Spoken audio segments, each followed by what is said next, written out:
They say nothing good happens after midnight. But what if, at the same time every night, time stopped and something dead kept moving? This is a story of one man and the house that refused to let time go on. Welcome to the Midnight Room. When Marcus Holland moved into 42 Elmridge Drive, he wasn't looking for peace. He was looking to disappear. Freshly divorced, no kids, no attachments, just a man, a quiet house in Ohio, and time to heal. But what he didn't know was that time wasn't working properly here.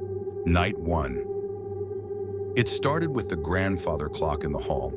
It ticked normally all day, but every night at 3:17 a.m., it stopped. And when Marcus checked his phone, his clock said 3:17 too. So did the microwave and the digital alarm clock on his nightstand. Every clock, every night, 3:17 a.m., time just froze. Night 3. He began to notice small things out of place. A dining chair turned just slightly. The bathroom mirror fogged, even though he hadn't showered. And once, the door to the basement was wide open. He lived alone, and he never opened that door. Night 5. He set up a camera, an old GoPro, facing his bedroom door. He wanted proof that he wasn't going insane. The next morning, he reviewed the footage. It stopped at 3:17 a.m., but not before showing something. Someone, a figure standing just outside his door, not moving, not breathing, just watching. Night 7. Marcus stayed awake. He sat on the floor, back against the wall, flashlight in hand. 3:15 a.m., 3:16 a.m., 3:17 a.m. Then, nothing. No sound, no wind, no humming refrigerator. Absolute silence. The flashlight died, but not before revealing a shape in the hallway. A shape with its head tilted backwards, its mouth open, whispering words in reverse. He didn't run. He couldn't, because Marcus wasn't supposed to be awake. The house didn't have a ghost. It was the ghost. Everyone who'd ever lived there had died inside, exactly at 3:17 a.m., and the house kept replaying their final moments every night, hoping someone would change the ending.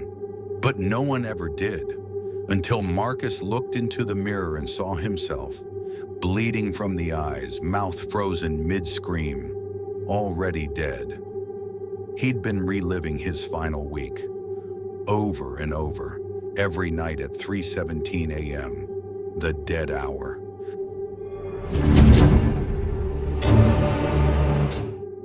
Some houses keep memories like dust, sitting quiet until someone wakes them up.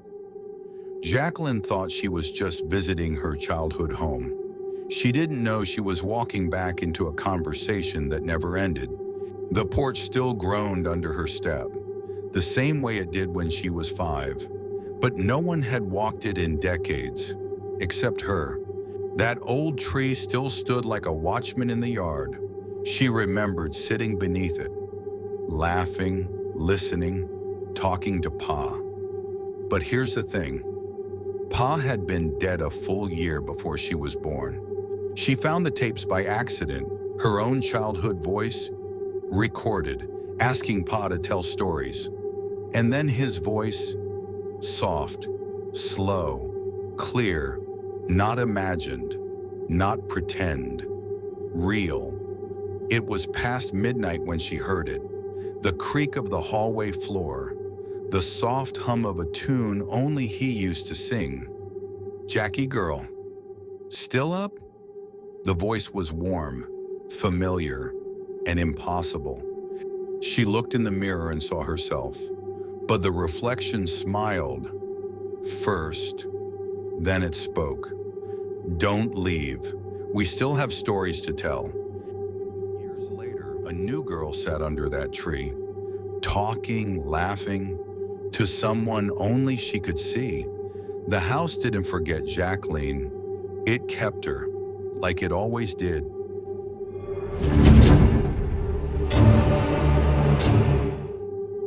There's a town hidden deep in the hollows of West Virginia.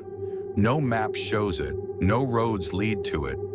It's called Briar Glen, and it was sealed off in 1971 after a mine collapse that killed 42 men. The bodies were never recovered.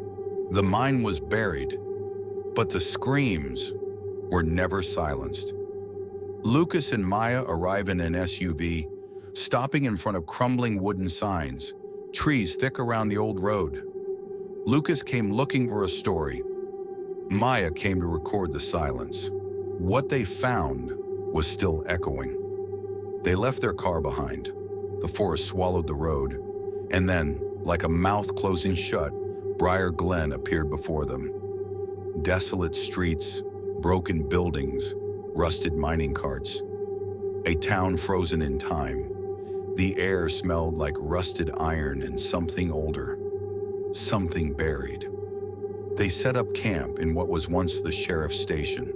The cell door was bent open, as if something inside had tried to claw its way out. Maya sets up her equipment, placing microphones around the old mine shaft entrance. At dusk, Maya tested the levels. She recorded the wind, the trees.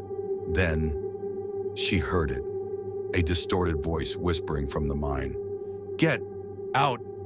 Maya turns pale, adjusts her headset. Maya, whispering, "Did you hear that?" Lucas, "Hear what?" Next morning, Lucas lowers a camera drone down the mine shaft. The screen flickers. The drone stopped. 93 feet down. Then it transmits a sound. Chains, dragging, and a man screaming in the dark from inside the mine. Lucas froze because the scream matched a recording from 1971. A man named Thomas Rourke, the mine foreman, dead 50 years that night. Maya listens to her audio logs. There was a voice on the tape that hadn't been there before, breathing, then a whisper. "He brought her back. She's not buried." The sound grew louder, not around her, but inside her headset. Suddenly a crash. The cell door slammed shut by itself. No wind, no movement. Maya, "Lucas, we need to go." Lucas insists on filming one shot inside the mine before leaving. They descend 20 feet in with headlamps. The mine was colder than ice, darker than any shadow, and filled with the scent of something long dead. Their flashlights flickered. Their breath hung in the air. Then a whisper from deeper in the tunnel. "You shouldn't be here." Chains rattle. The floor vibrates. The tunnel begins to shift. From the darkness came the shape of a man, dragging a pickaxe, eyes black and empty, his mouth open but stitched shut. Behind him, more figures, miners, dozens, faces melted, twisted, watching them. Lucas, terrified. "Run!" Maya and Lucas flee up the shaft. Screams echo behind them. A shadow follows. They barely made it out. The mine groaned as if alive, collapsing behind them. At the surface, silence, but the ground still whispered. Lucas sits alone, reviewing the footage. Maya hasn't spoken since that night. Lucas released the documentary, but the footage after the 93rd foot never came back. It was blank.